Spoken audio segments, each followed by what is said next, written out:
Capítulo 1. Jill já estava atrasada para a reunião quando, de alguma maneira, deixou suas chaves caírem na xícara de café, a caminho da porta. Desacreditada, com um leve ting no fundo da xícara, ela ainda deixou cair uma grossa pilha de documentos que carregava debaixo do outro braço. Ah, droga! Ela viu as horas assim que ia para a cozinha, com um copo na mão. Wesker havia marcado a reunião para 19 horas, em ponto, significando que ela só tinha 9 minutos para fazer uma viagem de 10. Achar um lugar para estacionar e pôr o traseiro numa cadeira. Era a primeira reunião desde que o Stas assumiu o caso. Droga. A primeira reunião desde que ela tinha sido transferida para Raccoon. E ela iria se atrasar. Deve ser a primeira vez em anos que me preocupa em estar no horário. E eu acabo parando na porta. Resmungando, ela foi até a pia, sentindo-se tensa e brava consigo mesma. Era o caso, o maldito caso. Ela pegou as cópias dos arquivos logo depois do café da manhã e passou o dia todo mexendo nos relatórios, procurando por algo que os policiais não viram. E se sentia cada vez mais frustrada quando o tempo passava e não achava nada de novo. Ela virou a xícara e tirou as mornas chaves, enxugando-as no seu jeans enquanto corria para a porta da frente. Ela se abaixou para recolher os papéis e parou, olhando para a brilhante foto colorida. Oh, meninas. Ela ergueu a foto vagarosamente, sabendo que não tinha tempo e ainda incapaz de tirar os olhos das delicadas faces cobertas de sangue. Beck e Priscilla McKee, 9 e 7 anos. Você pode continuar fingindo ou pode admitir. Tudo tá diferente agora. Tá diferente desde o dia em que morreram. Quando Jill se mudou para Raccoon, ela andava sob muito estresse, incerta sobre a transferência e até mesmo se queria ficar no Stas. Ela era boa no trabalho, mas só o pegou por causa de Dick. Depois do processo, ele começou a pressioná-la para que seguisse outra profissão. Durou um tempo, mas o pai dela era persistente, dizendo sempre que um Valentine na cadeia era demais. Com o treinamento e o passado dela, não havia muitas opções, mas o Stas, ao menos, apreciava suas habilidades e não se importava com o resto. O salário era decente e havia o elemento de risco que ela passou a gostar. Um retrospecto, a mudança de carreira foi bem fácil. Isso deixou Dick feliz. Mesmo assim, a mudança tinha sido mais difícil do que ela pensava. Pela primeira vez, desde que Dick foi preso, ela se sentiu realmente sozinha. E trabalhar pela lei começou a parecer uma piada. A filha de Dick Valentine trabalhando pela verdade e justiça. Sua promoção para os Alpes, uma boa casa nos subúrbios, era loucura. Ela pensou seriamente em abandonar tudo e voltar a ser o que era. Até que duas garotinhas, que viviam do outro lado da rua, apareceram na sua porta, perguntando se ela era mesmo uma policial. Seus pais estavam no trabalho, e elas não conseguiam achar o cachorro. Beck, em seu vestido escolar verde, Pris, em seu macacão, ambas tímidas e chorosas. O filhotinho estava andando num jardim a algumas quadras dali. Sem esforço, Jill fez duas novas amigas. As duas irmãs praticamente adotaram Jill. Apareciam depois da escola trazendo flores. Brincavam em seu jardim nos fins de semana, cantando as intermináveis músicas aprendidas com filmes e desenhos. As meninas, miraculosamente, tiraram a solidão de Jill. Pela segunda vez em seus 23 anos. Ela se sentiu parte da comunidade a qual vivia e trabalhava.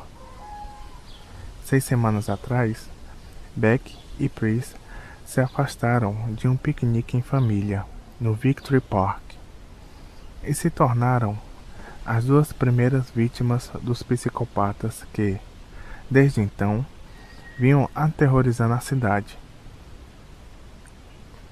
A foto tremeu levemente em sua mão. Beck deitada, olhando cegamente para o céu, com um buraco na barriga.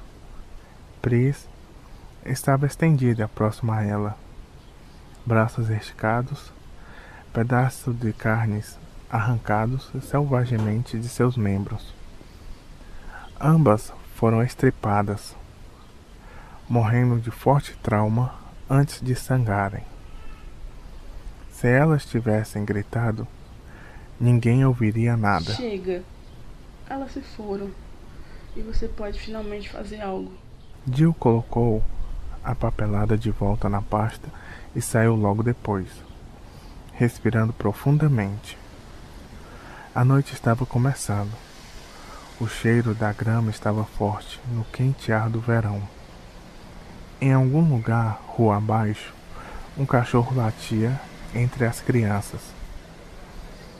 Ela foi para o seu coupé cinza estacionado na rua, tentando não olhar para a silenciosa casa dos McGee. Jill dirigiu pelas ruas do bairro, vidro abaixado, atingindo o limite de velocidade, mas de olho nas crianças e animais. Não haviam muitos deles por ali, desde o início do problema.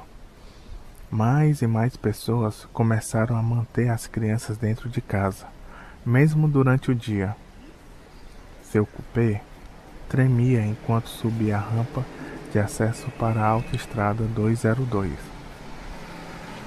O morno e seco vento trazia seu longo cabelo para o rosto. Era bom, como se estivesse acordando de um sonho ruim. Sendo destino ou sorte, sua vida foi afetada pelo que estava acontecendo em Raccoon City. Ela não podia continuar fingindo ser apenas uma ex-ladra, tentando ficar fora da cadeia, tentando andar na linha para fazer seu pai feliz. Ou que o Stas tinha apenas outro caso para resolver. As crianças mortas. Os assassinos soltos para matar de novo. Isso importava para ela. O relatório das vítimas flutuava ao seu lado. 9 espíritos impacientes, talvez Beck e Pris entre eles.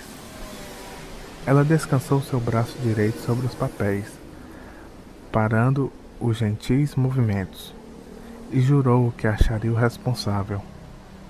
Não importava o que custasse. Não importava o que tinha sido no passado ou seria no futuro. Ela havia mudado. E não seria capaz de descansar até que os assassinos pagassem pelos seus atos.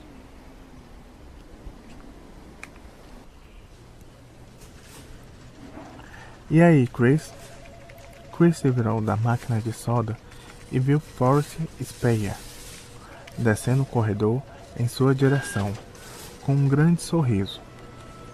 Forrest era alguns anos mais velho que Chris, mas parecia um adolescente rebelde.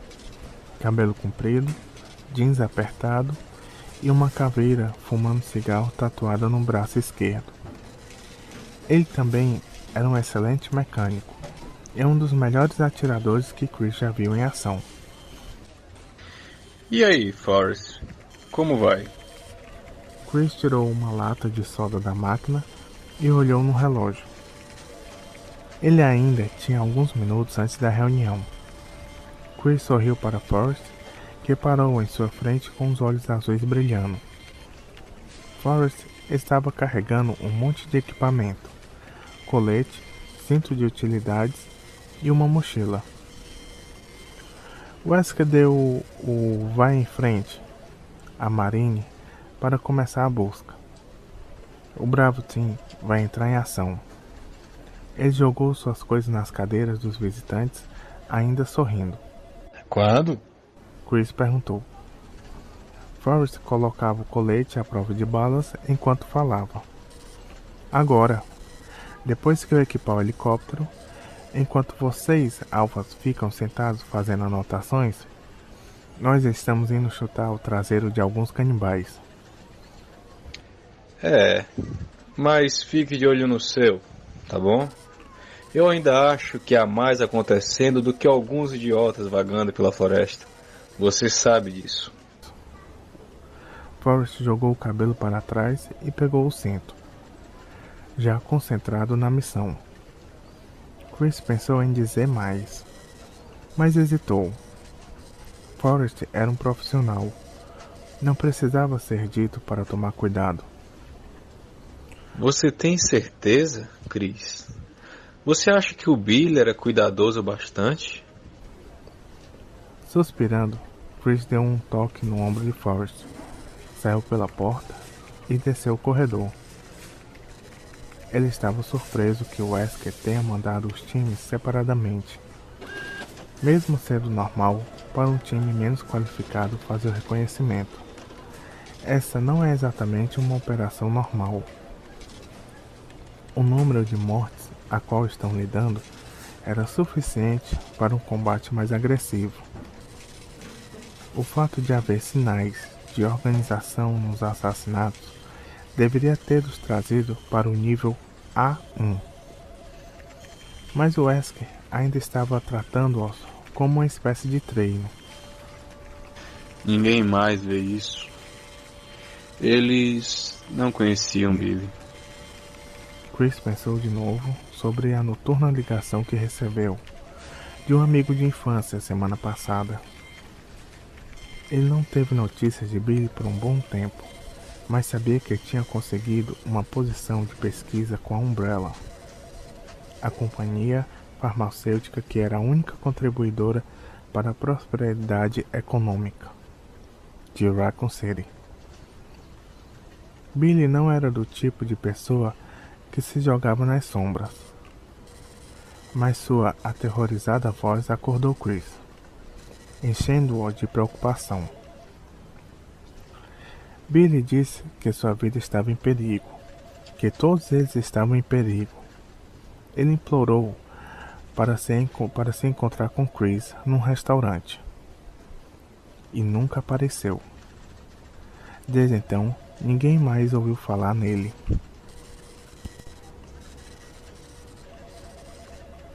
Chris pensou nisso durante todas as noites, tentando se convencer de que isso não tinha nada a ver com os ataques. Os policiais que vasculharam o apartamento de Billy não acharam nada que indicasse um crime, mas os instintos de Chris o disseram que seu amigo estava morto, e que foi morto por alguém que queria calá-lo. Eu devo ser o único. A Eros não dá a mínima e o time acha que eu estou chocado com a morte de um velho amigo. Ele tirou os pensamentos da cabeça assim que virou no corredor, suas botas fazendo ecos. Ele tinha que se concentrar no que poderia fazer para descobrir o que aconteceu com Billy.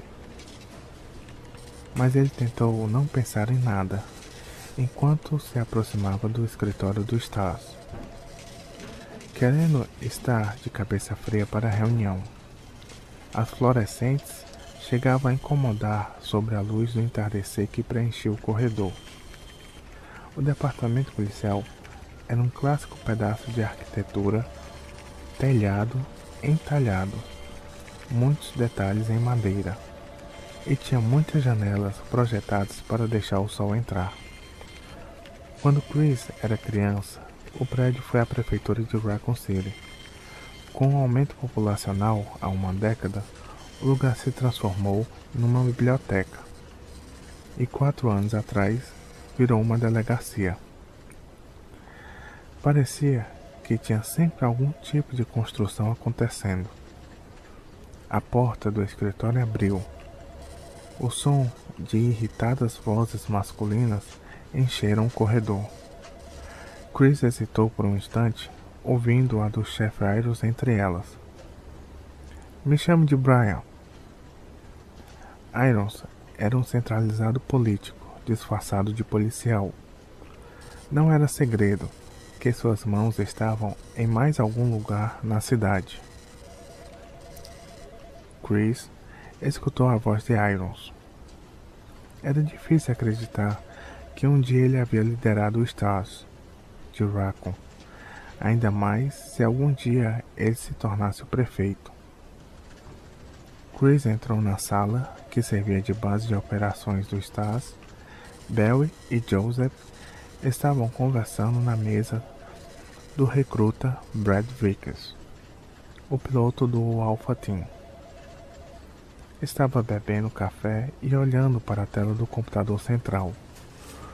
Do outro lado da sala, o Capitão Wesker estava encostado em uma cadeira com as mãos atrás da cabeça, sorrindo com alguma coisa que o chefe Irons estava dizendo. Aí eu disse: você vai imprimir o que eu digo para imprimir, Bertolucci. E você vai gostar. Senão, você nunca mais vai pegar outra cota daqui.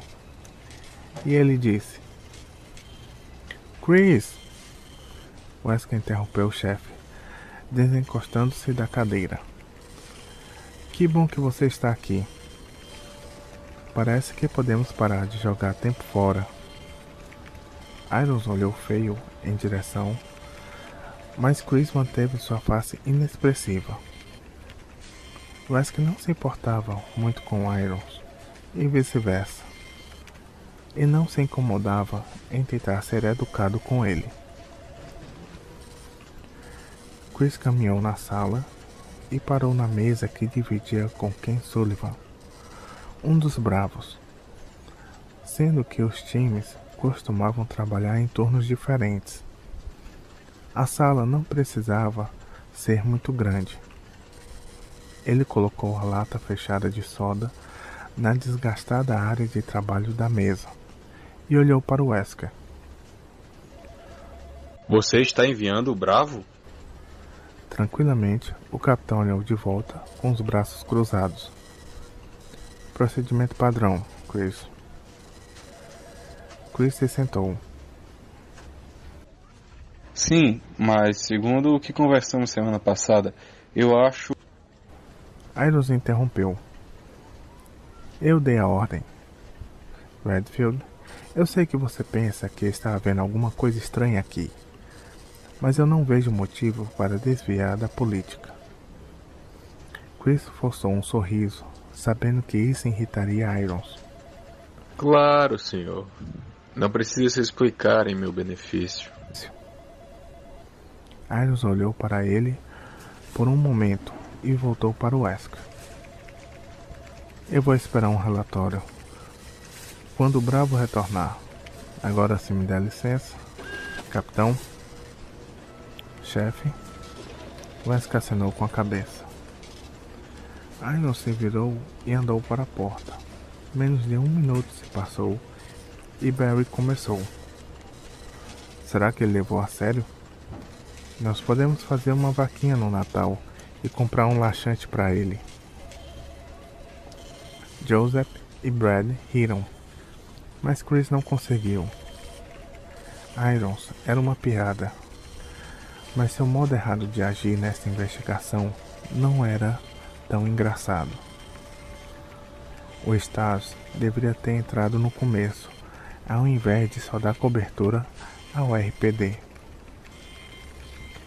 Chris olhou para o Wesker, que tinha uma expressão difícil de entender. Wesker assumiu Stars há alguns meses, transferindo pela sede em Nova York. Chris ainda não conhecia sua real personalidade. O novo capitão parecia ser tudo o que deveria. Estável, esperto, calmo, mas tinha algo que às vezes o tirava da realidade. Wesker suspirou e levantou. Sinto muito, Chris. Eu sei que você queria que as coisas fossem diferentes, mas Eros não deu confiança para o seu medo. A culpa não é sua. Chris disse. Wesker podia fazer recomendações, mas Eros era o único que podia dar as missões. Barry foi na direção deles, passando a mão em sua curta e avermelhada barba. Barry Burton tinha pouco mais de 1,80 m, mas era forte, como um urso. Sua única paixão, além da família e da coleção de armas, era o levantamento de peso, e dava para perceber. Não se preocupe, Chris. Maureen vai nos contatar assim que farejar problemas. Chris se conformou, mas não estava gostando disso. Droga. Enrico, Maureen e Forrest Speyer eram os únicos soldados experientes do Bravo Team. Kenneth J. Joe Sullivan era um brilhante químico, mas segundo seu treinamento no Stars, ele não era capaz de atirar numa vaca ao lado de um celeiro. Richard Aiken era especialista em comunicações, mas também tinha falta de experiência em combate.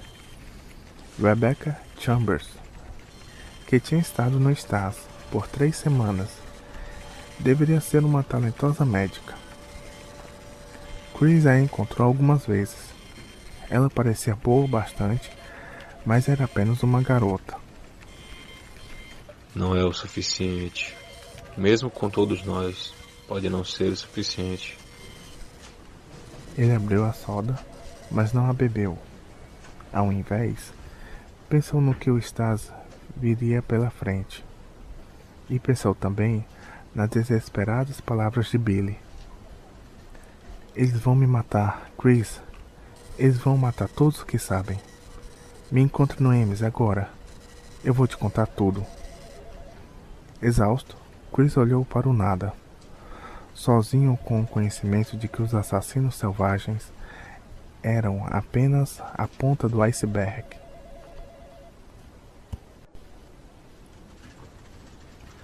Barry ficou em frente à mesa de Chris, tentando pensar em algo para dizer, mas Chris não parecia apto a conversas. Sem o que dizer, Barry voltou para onde Joseph estava, procurando algo nos arquivos.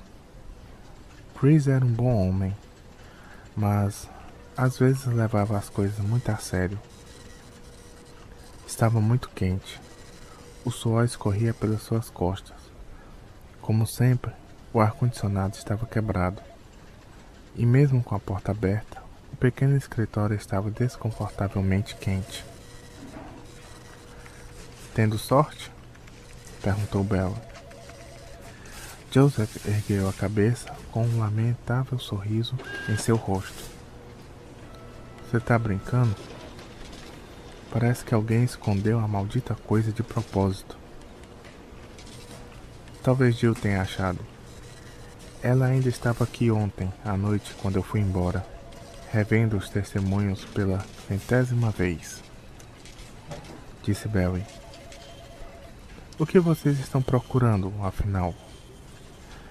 Brad perguntou. Barry e Joseph olharam para Brad, que ainda estava no computador, usando fones. Ele estava monitorando o Bravo Team em seu voo pela floresta. Ele parecia de saco cheio. Joseph respondeu. Barry, disse que há mapas da velha mansão de Spencer em algum lugar. Alguns projetos que saíram quando ela foi construída. Ele parou depois, sorriu para Brad. Mas eu acho que o velho Barry está ficando caduco. Dizem que a memória é a primeira coisa a ir embora. Barry falou com boa naturalidade. O velho Barry pode facilmente chutar o seu traseiro na próxima semana, homenzinho. Joseph olhou para ele zombando. Se você não esquecer até lá. Barry riu, balançando a cabeça.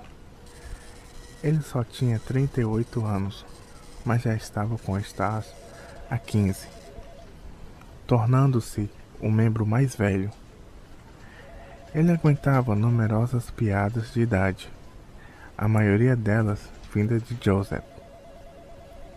Brad levantou a sobrancelha. A mansão de Spencer? Vocês crianças devem aprender sua história, Barry disse. Ela foi projetada pelo grande e único George Trevor, antes de desaparecer. Ele foi o arquiteto que fez todos aqueles arranha-céu em DC. De fato, o sumiço de Trevor pode ter sido o motivo de Spencer ter fechado a mansão. Boatos dizem que Trevor ficou louco durante a construção. Quando ela foi terminada, ele se perdeu e vagou pelos corredores até morrer de fome. Brad achou ridículo, mas de repente ficou sério. Isso é besteira. Eu nunca ouvi nada parecido. Joseph piscou para Barry. Não, é verdade. Agora o fantasma dele vaga pela casa toda noite. Eu ouvi dizer que às vezes ele pode ser ouvido, gritando: Brad Vickers, tragam-me Brad Vickers. Brad ficou corado. Haha, você é um verdadeiro comediante, Frost. Barry balançou a cabeça sorrindo, imaginando como Brad conseguiu entrar para o Alpha. Ele era sem dúvida o melhor hacker, trabalhando para o Stasi, e um bom piloto, mas não era tão bom sob pressão. Joseph passou a chamá-lo de Vickers medroso, ou Vickers covarde. Quando ele não estava por perto, ninguém discordava da avaliação de Joseph. Então, é por isso que Spencer a fechou? Brad perguntou a Barry, de bochechas ainda vermelhas. Barry respondeu. Então é por isso que o Spencer a fechou? Brad perguntou a Barry, de bochechas ainda vermelhas. Barry respondeu. Eu duvido. Ela deveria ser algum tipo de pensão para os executivos da Umbrella. Trevor realmente sumiu no final da construção e Spencer estava quebrado. Ele decidiu transferir a sede da Umbrella para a Europa. Não me lembro para onde exatamente. Provavelmente alguns milhões de dólares fora do bolso. Como se a Umbrella fosse sofrer, disse Joseph. Verdade. Spencer pode ter ficado louco, mas ele tinha dinheiro suficiente e entendia de negócios para contratar as pessoas certas. A Umbrella era uma das maiores companhias farmacêuticas e de pesquisa médica do planeta. Mesmo 30 anos atrás, a perda de alguns milhões não machucaria ninguém. Mesmo assim, Joseph continuou. O pessoal da Umbrella disse a Irons que o local era seguro, que mandaria alguém para vasculhá-lo. Então, por que os mapas? Brad perguntou. Foi Chris que respondeu. Porque esse é o único lugar na floresta que não foi vasculhado pela polícia e está praticamente no meio do cenário dos crimes. E porque você nunca pode confiar no que as pessoas dizem. Brad franziu a testa. Mas se a Umbrella mandou alguém... O que quer que Chris viria a responder foi interrompido por Wesker. Tudo bem, pessoal. Parece que a senhorita Valentine não planeja se juntar a nós. Por que não começamos? Barry andou para sua mesa, preocupado com Chris, pela primeira vez desde que tudo começou. Ele recrutou o jovem para o Stasi há alguns anos atrás, graças a um encontro numa loja de armas local. Chris provou ser um bom para a equipe. Brilhante e pensativo, tal como um ótimo atirador e um hábil piloto. Mas agora... Barry olhou irresistivelmente para a foto de Kate e as meninas em sua mesa. A obsessão de Chris com as mortes era difícil de entender, principalmente desde o desaparecimento de seu amigo. Ninguém na cidade queria ver outra vida perdida. Barry tinha família e queria pegar os assassinos tanto quanto os outros. Mas Chris estava exagerando. O que ele quis dizer com aquilo? Você nunca pode confiar no que as pessoas dizem. Ou a Umbrella estava mentindo, ou o chefe Irons estava. Ridículo. O departamento químico da Umbrella e os prédios administrativos nos limites da cidade forneciam 3/4 dos empregos em Raccoon City. Mentir não seria bom. Não seria bom para eles. A integridade da Umbrella era, ao menos, mais sólida do que em qualquer outra corporação. Talvez alguma espionagem industrial, mas isso estava longe de causar assassinatos. E o chefe Irons, além de um gordo convencido, não é o tipo de pessoa que suja as mãos com algo além de aceitar fundos de companhias ilegais. Ele queria ser prefeito. Por Deus. Barry olhou demoradamente para a foto de sua família, antes de virar sua cadeira para a mesa de Wesker. E de repente percebeu que queria que Chris estivesse errado. O que quer que estivesse acontecendo em Raccoon City, aquele tipo de brutalidade não poderia ser planejado. E isso significava... Barry não sabia o que significava. Ele suspirou e aguardou a reunião começar.